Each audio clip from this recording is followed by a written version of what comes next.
contrairement à la question de mes précédents. Professeur, je vous ai entendu tout à l'heure donner une ligne aux jeunes Camerounais pour pouvoir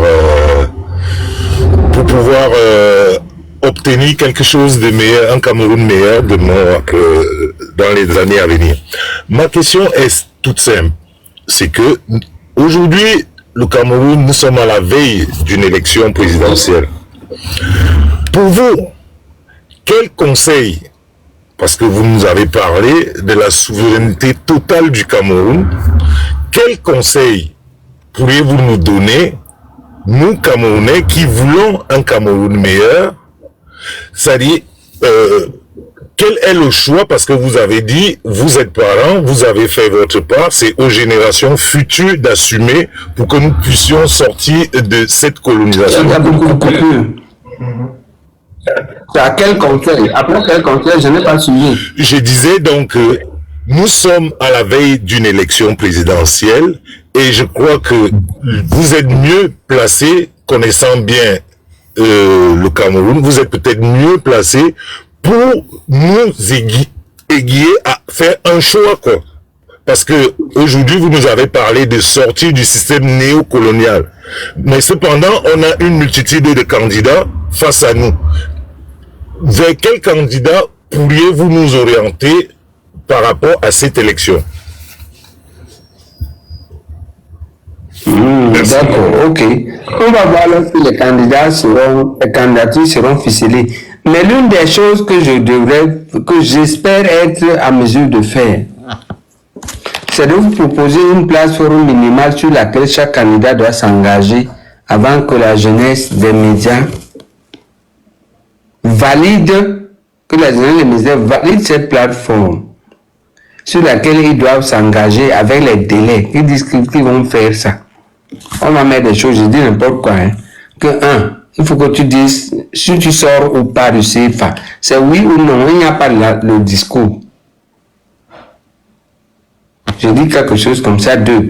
Je dis que on entre dans l'AES. Est-ce qu'il dit oui ou non? 3. On entre dans les BRICS. Est-ce qu'il dit oui ou non? 4. Vous voyez un peu?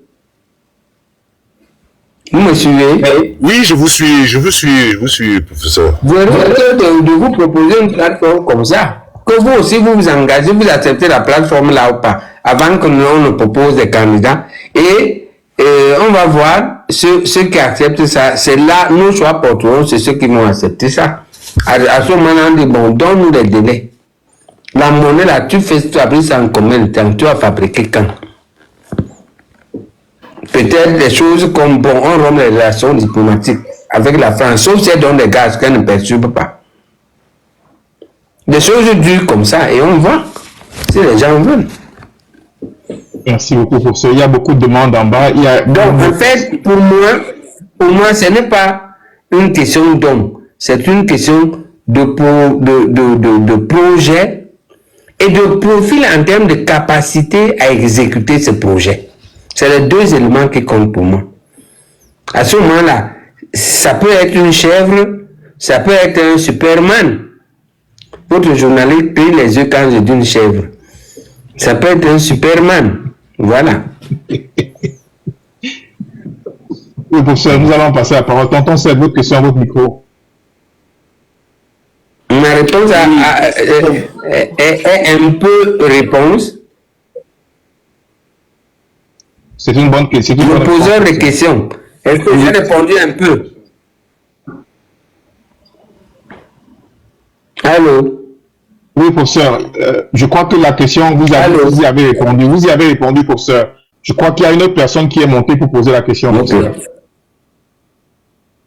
D'accord, merci. Oui, bonsoir, professeur. Tous mes respects à vous. Bonsoir, Horus Média. Madame Jeanne, bonsoir, Révolutionary. Donc, professeur, ma question concernait l'avenir de l'UPC. Donc, vous reconnaissant comme fondamentaliste UPCiste, l'UPC originel, vraiment qui a participé à la lutte de libération de notre pays et de notre peuple. Alors, dans l'hypothèse de la libération totale de notre pays, de la néocolonisation. Dans quoi s'inscrit vraiment, véritablement l'avenir de l'UPC, en sachant que l'UPC, au jour d'aujourd'hui, ne s'appartient pas à elle-même. Elle appartient à l'histoire de tout le Cameroun. Donc tout Camerounais épris de liberté peut se réclamer UPC. Donc maintenant, après la libération vraiment de notre pays, quel est votre regard vraiment sur cet UPC futur, vraiment en tant que fondamentaliste que vous êtes, et que nous revient à nous notre part d'UPC finalement? Parce que moi, je me reconnais comme étant sympathisant du MRC, mais j'ai une partie de mon corps, de mon cœur véritablement dans l'UPC, des Ounyobe et des NS Wandi. Donc c'était vraiment l'avenir de l'UPC et vraiment la part de chaque Camerounais dans l'UPC, dans la maison UPC. C'était tout. C'était ma question. Merci beaucoup, professeur. Merci, Horus Media, Révolutionnaire. Merci à tous. Alors, ce que je vais vous dire, c'est que quand on regarde l'histoire de l'UPC, quand on regarde le parcours du fondateur du MRC, Maurice Kamto, on voit que l'UPC, dans sa première décennie, c'est-à-dire de 48 à 58, a pour foyer, un des foyers essentiels alors c'est Baham. Cherchez l'histoire du roi Kamdem Niyim. Cherchez l'histoire de Paul Momo. C'est de Baham pur. Kamdem Niyim a connu quelque chose de terrible qu'on n'a jamais vu. Les colons ont destitué Kamdem Niyim comme le roi successeur intronisé. Ils l'ont mis en déportation. Et ils ont nommé son frère. Les colons ont fait ça dans une chefferie Bamdeke. Imaginez ça. Cherchez, faites des recherches, vous allez voir. Et donc, quand Kamto sort de là, ce n'est pas un champignon qui a poussé sur nulle part. C'est typiquement le profil du nationaliste né qui a grandi néanmoins dans un milieu néocolonialiste et qui a fini par admettre que par des méthodes douces, il va évoluer et finira par convaincre son entourage du patriotisme. Du moment où il a la déception la plus totale. Sans nous dire, en analysant, on va dire, c'est un minimum un nationaliste, un patriotisme, un UPC, né. Mais, été découvert tard. C'est ça l'affaire. Donc, quand vous dites que vous êtes le MRC, mais vous avez dans la ouvrir le niveau de l'histoire ou bien vous faites du malin, on peut démontrer que le MRC est une dérivation de l'UPC. Maintenant, ce n'est pas facile à assumer. La question, l'autre question, c'est que, c'est juste pour expliquer que il n'y a pas mille lieux entre l'UPC et le MRC. Il n'y a pas mille lieux. Ce qui fait partie, comme tout le système parti-État, pour que le MRC en 2011, c'est les excès du néocolonialisme. Je crois qu'il avait fixé la limite trop bas. Je ne savais pas qu'ils arrivaient au point où ils sont arrivés. Je ne sais pas exactement ce qu'on lui a fait là-bas dedans, mais ils ont fait des choses. Peut-être, lui l'a connu là-bas dans ce cas, j'ai connu quand on a enlevé mon père en 66, à 4 ans. Moi, j'avoue que je connaissais déjà les choses. Ce que le néocolonialisme fait au Cameroun, plus ou moins issu du nationalisme. Et donc, maintenant, comment on va faire? La première chose, c'est récupérer notre parti. Avec les idéaux de pères fondateurs qui ont consacré leur vie pour ça, multiplient leur intelligence à s'occuper que de ça. Relier ça, c'est un devoir qui est au minimum historique, littéraire, avant d'être idéologique. Est-ce que ça va donner ou ça ne va pas donner? Mais il n'y a pas de chance parce que toutes les autres écoles sont coloniales ou néocoloniales, ça finit par sortir et ça finit par agacer tout le monde. Le pire qui a vécu ça, c'est Paul Biya. il a vu ce que le Nkolam lui a donné. Parce que lui voulait améliorer quand même un peu dedans. On voit ses débuts en 82. Il va améliorer jusqu'en 83. Je vous dis que quand moi je passe le concours, on corrige 2 fois. Au premier résultat, je ne suis pas dedans. On recorrige et je suis dedans. Et je suis aujourd'hui l'un des meilleurs, sinon le meilleur tout court de cette génération-là. Et même dans les 5 ou 10 générations après. C'est très difficile de trouver quelqu'un qui a pratiqué en volume et en qualité la médecine à mon niveau. 5 et 10 générations avant et après moi, c'est très difficile. Y compris scientifique, hein, je dis même les publications. Même les gars les plus forts comme Sobui, je ne suis pas sûr qu'il a mon niveau de publication. Donc, c'est ça la situation. La situation, c'est d'un vrai retour à l'UPC parce qu'il n'y a pas d'alternative, les enfants. Quand vous lisez, vous voyez qu'il n'y a pas d'alternative. C'est le seul groupe qui a une idéologie. Le problème, c'est de bien lire ce qui est fondamentaliste. Voilà. Est-ce que ça répond un peu? Oui, merci beaucoup, professeur. Ça répond parfaitement. Autre question, Peace. Votre question, Peace, votre micro. Oui, bonjour, bonsoir, bon après-midi. Selon votre position géographique, c'est un plaisir pour nous d'avoir le professeur sur ce panel. Horis Media, moi, c'est Peace, régulièrement appelé par certains panélistes. Je travaille pour One Africa Radio TV en Afrique du Sud. J'aimerais savoir, professeur, quand on prononce le prénom Elingi Lobe, qu'est-ce qui vous vient à l'esprit? Visionnaire, tribaliste ou bien un homme à la recherche du pain quotidien? Moi, je le connais personnellement. Hein. J'ai malheureusement étudié avec lui.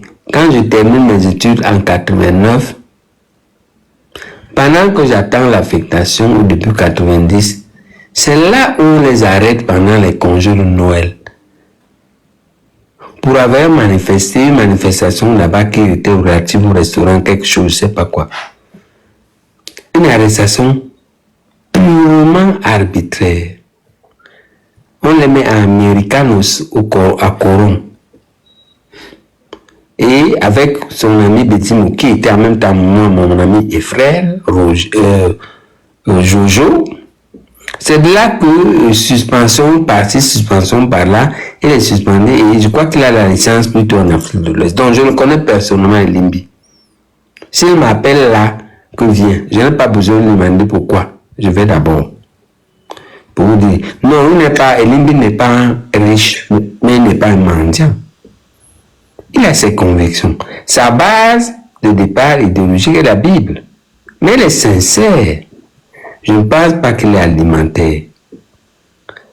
Il a développé ses petites activités qui lui permettent de vivre. Je crois que c'est les pressings surtout. Et ça entretient sa famille pas mal.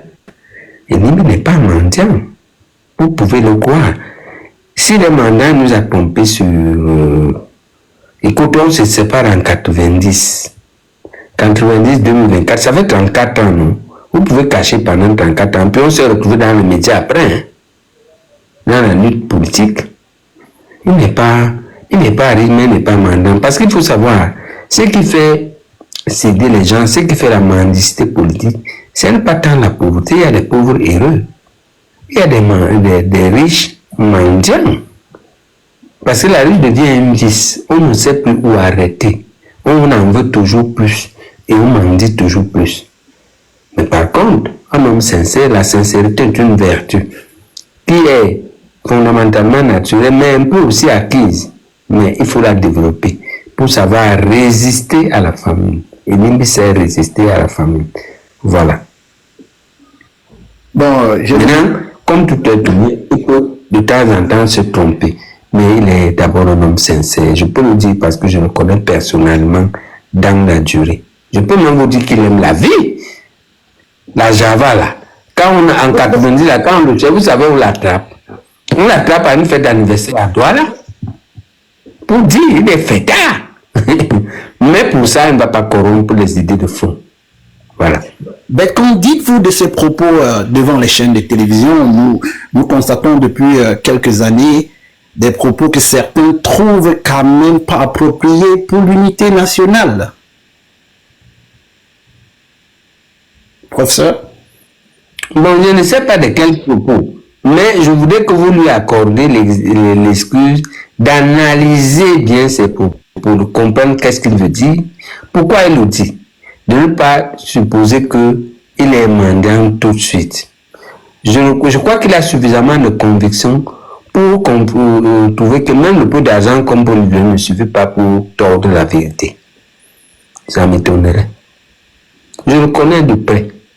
Ok, professeur, s'il vous plaît, une dernière question, si vous me permettez.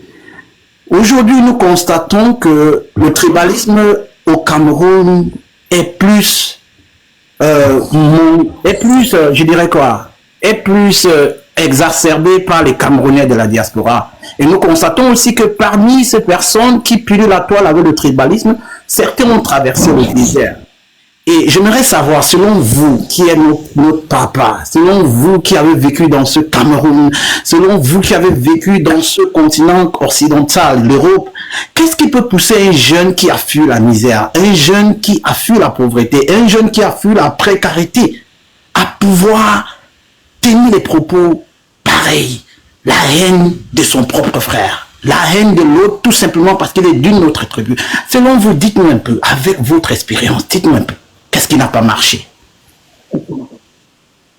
Alors, ce qui n'a pas marché, c'est qu'au-delà du tribalisme généralisé, il y a le tribalisme ciblé. Les fonctionnaires moyens et hauts fonctionnaires ont développé non seulement un tribalisme contre la diaspora, mais de l'antibamisme. Et il s'est établi ce que j'appelle la dialectique du maître et de l'esclave que nous avons vu en terminant en philosophie. Les jeunes Bamileke, victimes de l'antibamisme dès le Cameroun, parce que c'est le Parlement qui va créer la base en Europe. C'est les infoprogrames de l'époque, on ne sait pas ce qu'il est devenu. Comme le noyau est essentiellement un peu bami, on les appelle d'ailleurs ici les bosniaques. Ce noyau-là se déporte en Europe et se radicalise. Il se radicalise, il passe aux exactions qui vont jusqu'aux incendies de l'ambassade. Et le tort qu'il a, c'est qu'il tombe dans le pied des Ambaboy. Le pied des Ambaboy, quoi? Le pied des Ambaboy, c'est que, excédé par l'antitribalisme anglophone, par le tribalisme anti-anglophone, il développe même ce que ça appelle le racisme anti-raciste. Il faut lire Sartre. Jean-Paul Sartre, le français. Il dit qu'il est le racisme anti-racisme et de toute façon le racisme. Donc, le tribalisme de l'antibamisme, anti-antibamisme, parce qu'il y a l'antibamisme, les bamistes développent de l'antibamisme. Et on arrive donc à un cercle vicieux. Mais ça a un départ qui a lieu même pendant la colonisation. Monseigneur Aben Dormo avait déjà développé un discours tribaliste, on va dire, supra-bamiste, mais on fait le tort de la tribu Obama ou de la tribu à Monseigneur Dormo. Les idéologues du tribalisme assument le tribalisme sur les peuples. Il ne faut pas faire assumer ça au peuple. Nous ne pouvons pas aujourd'hui faire assumer toute la colonisation. Autant nous la faisons assumer à Charles de Gaulle, Jacques Faucard, Pierre Mesmer, Gaston Defferre, autant nous n'avons pas le droit de faire assumer ça à tous les Français. Dans la nouvelle génération, autant nous la faisons assumer à Nicolas Sarkozy, à Emmanuel Macron, autant nous n'avons pas le droit de la faire assumer, en tout cas au même niveau, à François Hollande ou à François Fillon. Il n'y a pas un seul peuple, tout le monde est tribaliste à fond. Non, il n'y a pas. Il y a les citoyens modérés qui vont du côté du vent. Ils sont souvent nombreux. Et en matière de tribalisme et d'anti-tribalisme, la bonne méthode, c'est de cibler les auteurs, comme je cible les femmes d'Angola. C'est comme un chien enragé qui passe. C'est pas la queue, c'est la tête. Merci beaucoup, professeur. D'accord? Le vrai problème, c'est si les femmes congolaises aiment Nkanda, il ne faut pas mettre tous les boulots dedans. Parce que les boulots ont quand même les Unamimboy. Les Itones ont quand même c'est de la fan. On a quand même la belle Yinga du côté de Boulou. Vous ne pouvez pas dire que le tribalisme camerounais est des Boulou, non. Donc, l'idée, la meilleure lutte contre, on appelle ça le népotisme ethnique, qui est le tribalisme, l'ethnisme, est d'attaquer les leaders. On les attaque dans les médias. Voilà notre méthode de lutte. On les attaque en soi, on détruit leur idéologie et on diffuse la théorie de la destruction. On ne dit pas, parce qu'il y en a partout, il faut savoir qu'autant il y en a chez les Boules, autant il y en a chez les Bamé, il y a des idéologues du Bamé Power. Nous devons les combattre, comme nous combattons les idéologues du Boules Power. C'est ça que la nouvelle, c'est vers ça que la nouvelle idéologie. Je me donne cela comme rôle, et c'est distinguer, en vous disant qu'il faut voir la méthode de lutte. Si, après ma suspension par fameux, si je m'étais mis à dire que c'est le parti État, c'est pour les gens de Paul Biya, je n'en serais jamais sorti.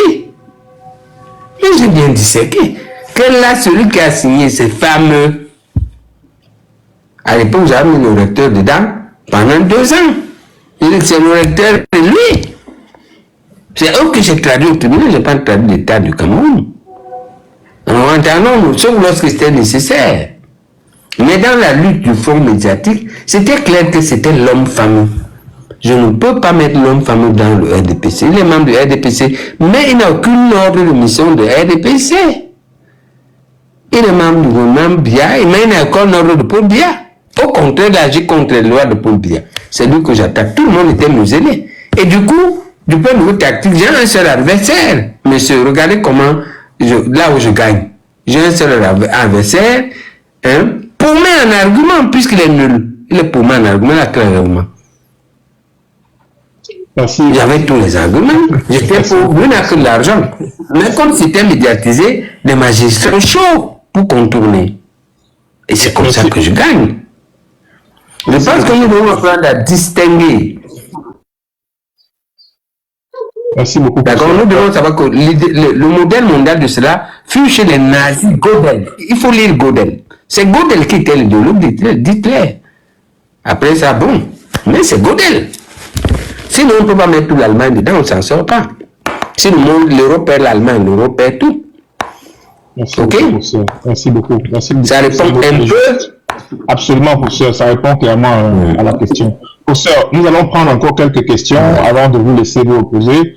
Nous rappelons aux uns aux autres que, vu que le temps qui nous est imparti tire à sa fin, prenez le temps d'être concis dans vos questions. Une question par personne au professeur. Nous prendrons quelques questions et ensuite on va laisser le professeur aller se reposer. Je vous en prie. Merci. Monsieur Tala, bienvenue, bonsoir. Une question, je vous en prie. Et soyez concis si possible. Bonsoir à tout le panel. Je suis très ravi de participer à cette conférence avec le professeur Baïba, que j'apprécie beaucoup. Professeur Baïba, vous êtes vraiment un exemple à suivre pour nous, la jeunesse, qui veut comprendre toutes les choses. Mais professeur, il y a plus que ça à vous poser. J'aimerais que vous me répondiez beaucoup avec respect et amour en tant que citoyen camerounais qui s'intéresse à la politique, à la gestion de notre beau pays du Cameroun. Alors, professeur, moi aussi, entré dans un combat pour des personnes à gestion d'handicap au Cameroun. Je suis basé à la rue. J'aimerais la question est la suivante, professeur. Pourquoi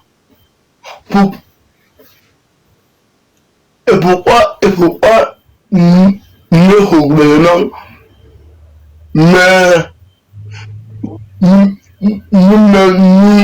nous devons handicapés la nocturnité? Parce que moi, monsieur Tala, qui est handicapé, je suis en train de lutter pour que les personnes handicapées sortent de l'eau. Et que les personnes handicapées se lèvent pour réclamer leurs droits. Mais pourquoi lorsque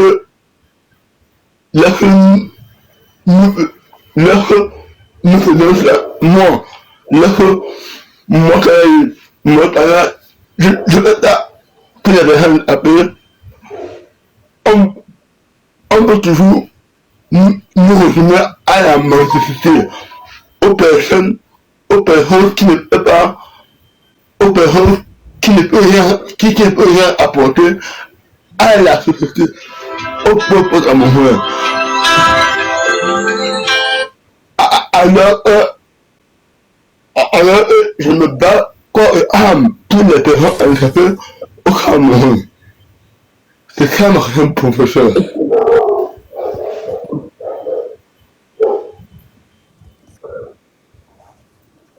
Donc, la question porte sur le droit des handicapés et en particulier la réduction des handicapés à la position de mendiant. C'est ça ta question, M. Tala. Bon, ce que je peux te dire, c'est que je ne pense pas que ça vient de très loin. Ça vient d'un mal gouvernant des fonctionnaires. On vous a un peu d'argent. L'État de Cameroun, quant à lui, a fait des choses comme le Centre national de réhabilitation des handicapés, qui est d'ailleurs depuis un certain temps un élément d'un orthopédiste qui devrait vous aider. Ce n'est pas ça le problème, ce n'est pas que l'État ne sait pas vous, mais l'État est miné par la malgouvernance. Tant que cette malgouvernance que l'on dénonce par ailleurs par le mauvais service qu'on appelle, c'était ça le thème de l'émission, le mauvais service des fonctionnaires, l'immoralité des fonctionnaires. Vous êtes victime de l'immoralité des fonctionnaires. Le problème, c'est que, comme vous êtes un groupe social sensible en raison du handicap, ça réapparaît, vous ne sentez plus que tout le monde. C'est-à-dire, si on prend quelque chose de simple, comme faire attendre les clients, les malades en consultation, un handicapé sent ça plus, parce qu'il a besoin d'être couché, il a mal, il est fatigué, ainsi de suite. Mais vous êtes victime de ça. Et votre solution définitive viendra au jour où ce système sera réglé. En attendant, ce que l'on va dire à la jeunesse,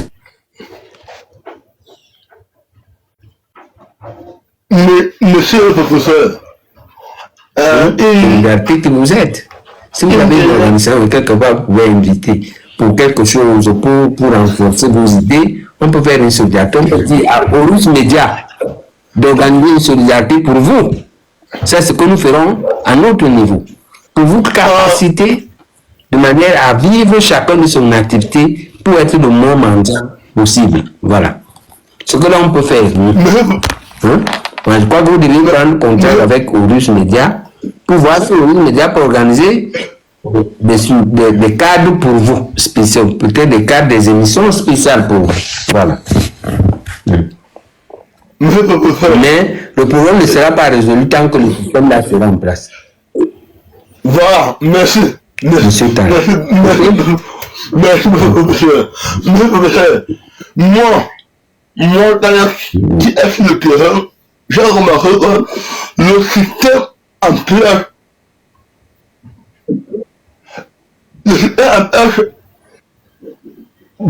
brancher l'image des personnes handicapées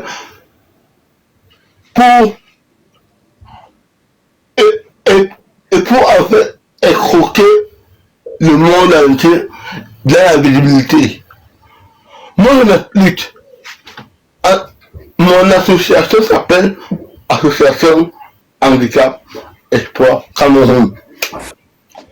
Je suis soutenu par la diaspora camerounaise qui me suit sur mon panel, qui me suit sur les réseaux sociaux. Depuis 2019, je n'ai pas déposé je marche nuit et jour pour déposer les demandes d'appui. On m'a jamais appelé. Alors moi, c'est que moi, Non, je vais te dire ce qu'on va donner. On va donner comme devoir à la jeune dame de Horus qui a le mouchoir sur le cou. Comment tu t'appelles, mademoiselle? Tu t'appelles qui? Jeanne Mélé. Voilà, Jeanne. Tu vas dire à ton chef là-bas que je dis que il faut concentrer l'intervention de Tala dans une vidéo. On envoie ça à la première dame. Qu'elle voit ce que les gens font, hein, aux handicapés et au président lui-même. Et au premier ministre, toi là. Ok? Tu proposes ça à ton chef. Vous avez les moyens à ce que ça arrive chez Dion ou chez Paul Biya et ces gens chez Chantal. Allez, on fait comme ça, Tala. Allez, courage à toi. Hein. Merci. On est avec toi. Merci beaucoup. Bravo. Merci. Professeur, si vous permettez, encore une ou deux questions et après... Oui, je permets. Ok, merci. Voilà.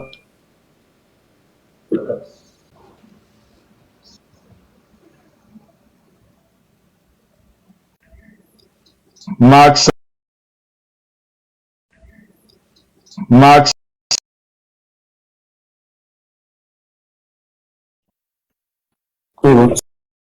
Bonsoir, Sandy.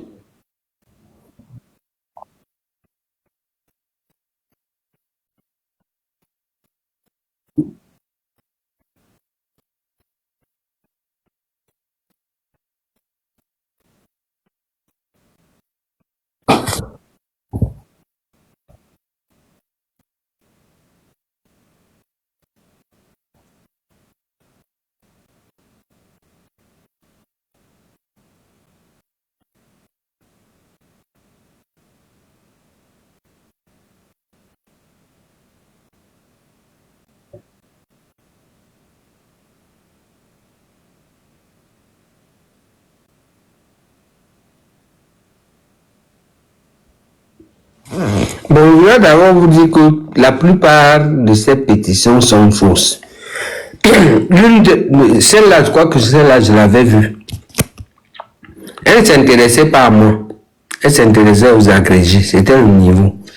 Et l'agrégé qui était mon voisin à l'hôpital central, je ne vais pas le citer ici, qui est quelqu'un de très sérieux, ici d'une famille professorale très connue au Cameroun, avait reçu ça avec beaucoup d'arrogance.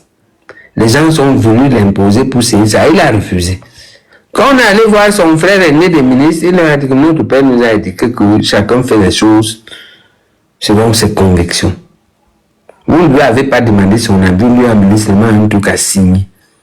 Donc, si tu veux, cette malversation, cette façon de mal faire les choses, cette façon d'imposer les pétitions aux fonctionnaires, de leur faire du chantage, participe d'une méthode néocoloniale de gouvernance imposée.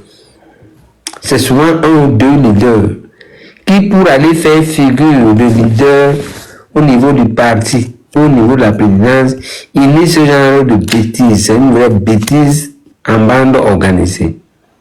Et donc, il ne faut pas trop commander. Ça ne vient pas souvent de la commande du président de la République. Ça ne vient pas souvent de là. Et même si on vous dit monter des signatures, ce n'est pas des vraies signatures. C'est des signatures presque sous contrainte. Et je pense que ce jeune professeur qui est resté tout longtemps, en fait, que je respecte beaucoup, mais avec qui on a beaucoup de malentendus. Parce que par ailleurs, il est quelqu'un qui doit quand même assez au régime. Enfin, il le croit. Il est au régime. Et on a beaucoup d'autres malentendus. Mais il n'avait pas voulu adhérer à cette motion-là. Et il avait eu des repos, y compris le directeur de l'hôpital. Hein. Obono l'avait menacé. Pourquoi il ne signe pas? C'est comme si le système l'avait créé, comme disait Famou. Et donc, non, c'est du bluff. C'est une des méthodes. Il ne faut pas considérer ça comme au sérieux. C'est pourquoi lorsque nous avons une pétition, nous fondamentalistes, je viens d'en envoyer une. On leur dit, vous allez émarger, mettre votre nom avec votre main. Vous allez mettre le numéro de votre CNI et votre numéro de téléphone. Après avoir lu la pétition. Et maintenant, si vous ne voulez pas en enregistrer, que vous ne voulez pas, on passe. Manque de sincérité, en fait, c'est du banditisme politique. Le néocolonialisme est une organisation bandite opaque et par conséquence mafieuse. Ce n'est pas sérieux. Voilà. Merci pour ça. Je réponds un peu à votre question. C'est la réponse. C'est pour ça, je passe la parole à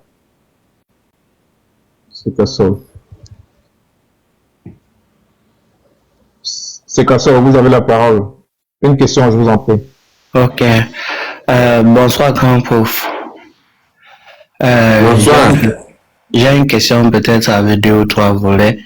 Que pensez-vous de la nouvelle loi de finances au Cameroun? Le premier volet, c'est est-ce que cette loi s'applique à tous les Camerounais? Et le deuxième volet, comment est-ce que les Camerounais vont faire pour s'en sortir?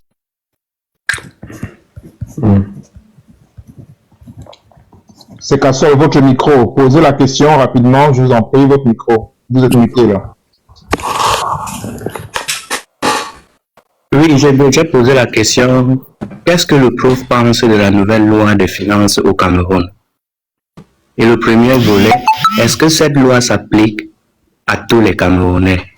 Et La loi de finances, de 2, voilà.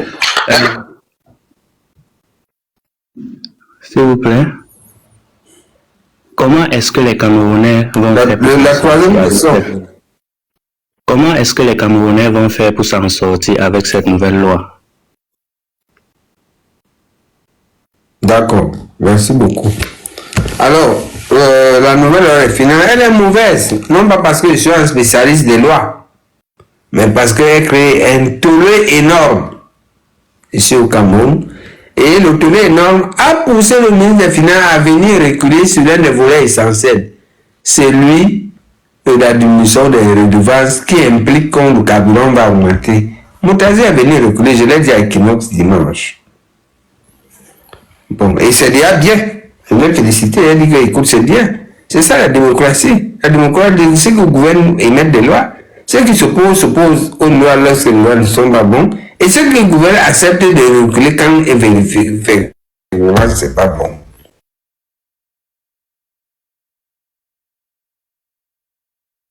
Le problème maintenant, c'est que Moutazi doit écrire aussi au président que même le deuxième là, le deuxième volet est mauvais. Parce que le deuxième volet qu'il fasse dit que le citoyen ordinaire doit déclarer ses... Alors que le citoyen qui gouverne, qui bouffe tout, lui ne doit pas déclarer ses biens. C'est injuste. Et moi, je vais dire d'aller voir le président de la République, dire que c'est très faux. Il faut que tu aies un autre moyen de faire ça. Maintenant, est-ce que ça s'applique à tous les Camerounais? Ce qui est Dieu s'applique aux Camerounais lambda. Mais ce qui devait s'appliquer aux grands n'est pas appliqué. Ils ne peuvent pas diminuer leur niveau de vie. Ils ont refusé officiellement à la télé. On a dit, comme vous êtes tous dans les grandes villes dans la Yaoundé, il faut réduire le nombre de VX. Quand on achète des A26, au moins même des Yaris, ils refusent. Mais l'État peut décider de mettre chacun 5 millions par an. Et si on donne 5 millions par an, ils vont nous acheter les grosses voitures. On est sûr. Ils vont acheter les petites voitures. Et les 5 millions des autres années, une petite voiture peut être gardée 3 ans. Non, ils vont gagner 10 millions. Ils ne vont même pas acheter chaque année une petite voiture. Donc, je pense que c'est trop injuste. Je ne suis pas sûr que ça va tenir. Je pense que le président va reculer. Parce que de toute façon, ça a été élaboré au-dessus de lui. Donc, ça va arriver à son propre niveau. Il va considérer comme les autres conseils que c'est un coup d'état scientifique qui va reculer là-dessus. Comment on va faire malgré ça? Comment on va faire malgré ça? Au Cameroun, la culture du clandestin, hein, ce qu'on appelle l'informel. Et il faut savoir que c'est seulement 6% des Camerounais qui sont fonctionnaires. Hein. 14%, sur les 14% qui sont employés, je crois que c'est 6% c'est 1% de fonctionnaires, les autres dans les services parapublics et dans les sociétés privées. C'est à peu près ça. Donc on a le moyen, 80% ne sont pas tellement concernés. Tu ne peux rien faire contre 80%. Tu ne peux rien. Et le jour où ils vont se mettre en route pour arrêter les bensiquenois, ils vont voir ce que les bensiquenois vont leur faire. Parce qu'ils vont créer des meutes. C'est là-bas qu'on les attend au carrefour des bensiquenois. Ils vont créer des meutes. Tu ne peux pas les arrêter. Tu ne peux pas. Donc je crois qu'elle est irréaliste, elle est naïve Et elle est injuste, elle n'est pas seulement injuste. Elle est naïve, elle est irréaliste. Et elle est donc inapplicable. Voilà. Mais, monsieur, j'ai le droit de me tromper aussi, hein. Et on verra. Voilà. Merci pour ça. Une question de Kamta. Est-ce que j'ai contribué à répondre un peu? Oui, tout à fait, professeur. Kamta, votre question, rapidement. Oui, j'avais une question à poser, professeur. Bonsoir, professeur. C'est une question qui fait partie de votre discipline. J'ai suivi une fois sur un live ou sur une chaîne de télévision, vous avez dit, et beaucoup d'autres professeurs l'ont dit aussi, que les médecins sortis du Cameroun aujourd'hui sont des médecins qui ne sont pas bien formés. Professeur, quel est le problème que nous avons aujourd'hui, au Cameroun aujourd'hui, dans le domaine de l'éducation, et précisément dans le domaine que vous exercez le mieux, qui est médecin? Pourquoi aujourd'hui au Cameroun, nous n'avons plus de meilleurs médecins sortis de nos écoles? Auparavant, nous les avons. Quel est le problème, professeur? Le montant fondamental, la marque venant de Famela, non. Il a créé trop d'écoles, il a du mal à ajouter le bon pauvre, il a une mal gouvernance des enseignants. Il a même une maltraitance de bons enseignants. Parce qu'il faut savoir qu'il y a l'effet boomerang. Dans une société, tout le monde connaît dans une communauté professionnelle, on connaît les leaders.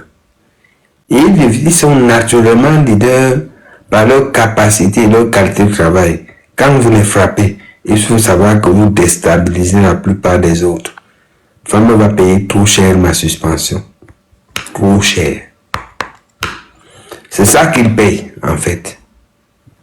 Et le Cameroun le paye, comme disait Bonnet, effectivement, la plupart des médecins sont trop mal enseignés. Mais je vous dirais, mes propres enfants sont sortis de cette école-là.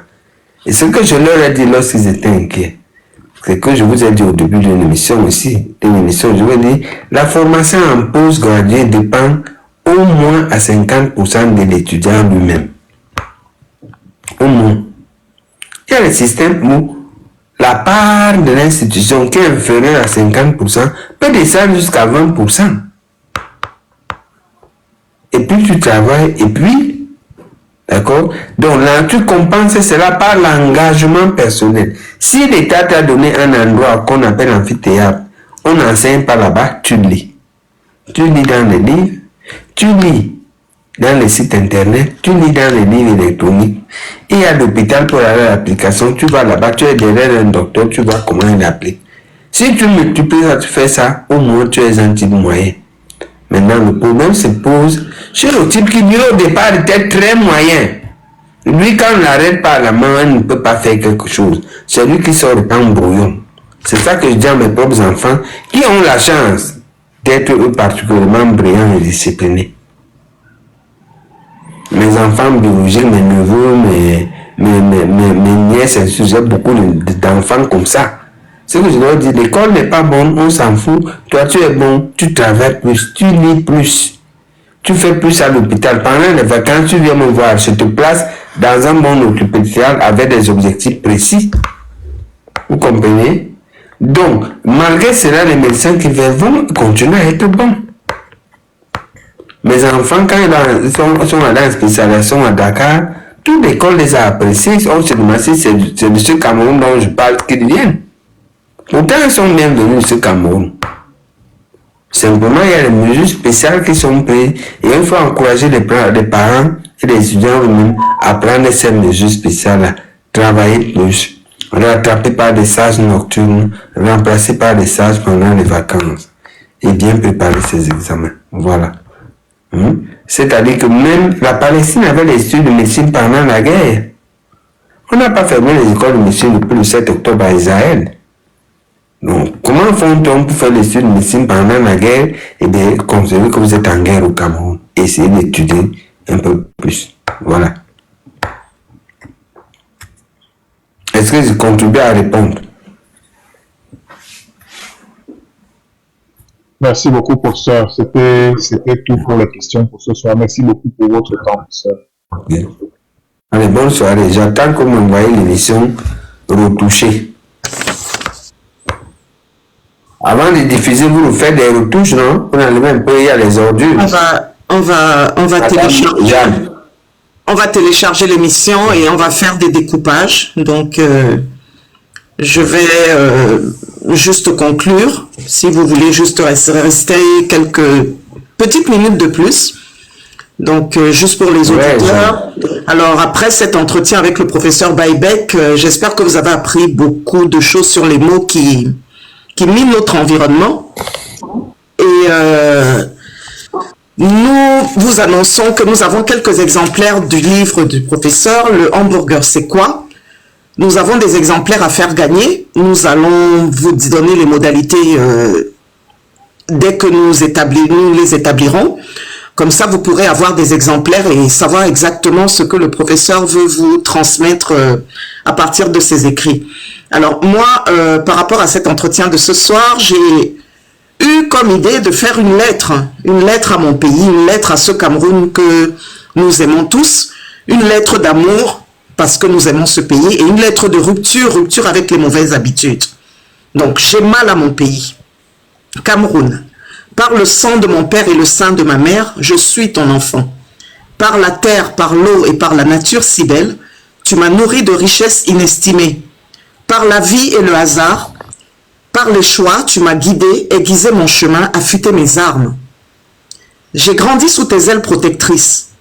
Jusqu'à ce jour de notre mariage civil avec un gouverneur de la France, mariage contraint par le mépris des urnes. Notre union vacillante a enfanté de handicapés de toutes sortes, handicapés dès la conception par un géniteur qui porte en lui une multitude de tares. L'usage de la violence, la boulimie du pouvoir, le mensonge compulsif, le vol irrépressible, la condescendance instinctive, le tribalisme et j'en passe. La beauté des épouses n'aurait altéré ces laideurs que si l'époux leur avait concédé au moins un regard, une attention, une intention de les honorer. De la dévotion, même avec quelques failles, à un devoir que personne ne semble percevoir. On nous a promis rigueur et moralisation, nous avons reçu douleur et prévarication. Rien n'est fait pour le premier, et le deuxième est le quotidien des Camerounais. Torture physique et morale, pauvreté et délitement des valeurs, baisse de compétences par manque d'expérience et de formation. La seule expérience aujourd'hui dont pourrait se targuer la majorité des Camerounais, c'est celle de la résilience dont on nous parle tant dans cette mauvaise gouvernance. Le Camerounais est rompu à l'art de la débrouillardise. Son âme a appris le soupir, l'indifférence, l'égoïsme, l'absence de compassion, la peur, la faim, la survie. La liste n'est pas exhaustive. L'indiscipline et le mépris ont sorti nos gouvernants de leur zone de responsabilité. La chair a pris le dessus sur l'esprit. Le peuple est maltraité par une caste de jouisseurs. Dans un pays où l'imposture et la luxure sont rois, la médiocrité est érigée en règle. Au nom de la liberté, nous devons le dire, l'écrire, le lire, l'entendre. Que de souffrance depuis 42 ans ou depuis 60 ans. Au nom de la République, nous devons demander la justice. Au nom de la nation, nous devons imposer notre voix, nous faire entendre, apprendre, comprendre, expliquer et appliquer. N'oublions pas d'être des citoyens. Avec ce que nous a livré ce soir le professeur Baïbek, je pense que ce sont des conseils que n'importe quel citoyen camerounais, mais surtout la jeunesse, parce que la jeunesse c'est le futur, au nom de la patrie, nous pouvons être fiers d'avoir parmi les nôtres quelqu'un comme le professeur Baïbek qui nous livre les billes pour être de vrais citoyens. Merci infiniment au professeur Baïbek de nous avoir accordé une part de son temps précieux et une pensée particulière pour une citoyenne que tout le monde connaît. Pourquoi elle et pourquoi pas elle? Une pensée pour Vanessa Tchatchou. Le nom me vient comme ça par hasard. Parmi tant d'autres de victimes de l'injustice de la société camerounaise. C'était un réel plaisir pour nous de vous avoir. C'était un réel plaisir d'avoir toutes ces personnes connectées. N'hésitez pas à vous abonner à notre média, à notre chaîne. Et nous vous reviendrons avec de nombreuses autres surprises. Et je vais demander au professeur Baïbek le titre, le hamburger, c'est quoi? quelle en est l'inspiration. Et nous allons terminer là-dessus. Merci.